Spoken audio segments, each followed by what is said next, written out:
This is the first help video for EyeCommander. In this video, I'm going to show you how to download and install EyeCommander onto your Windows device.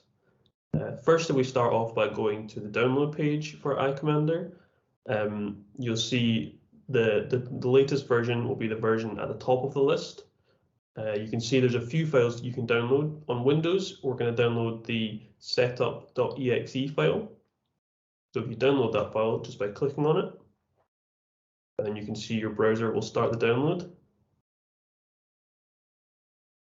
Once the download has completed, if you just click on the downloaded file, you will then be prompted by Windows to ask if you're sure you want to run it. You simply click More Info and click Run Anyway.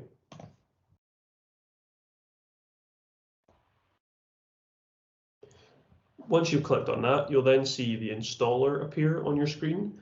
If you just wait a minute, and the installation process will happen. You don't have to do anything. Once it's installed, the EyeCommander window will open and will be ready to use. From then on, every time you open EyeCommander, you must right-click and click Run as Administrator. It might prompt you to enter the administrator password. You just do that and click OK.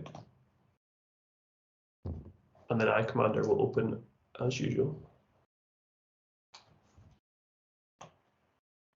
That's how to install EyeCommander on Windows.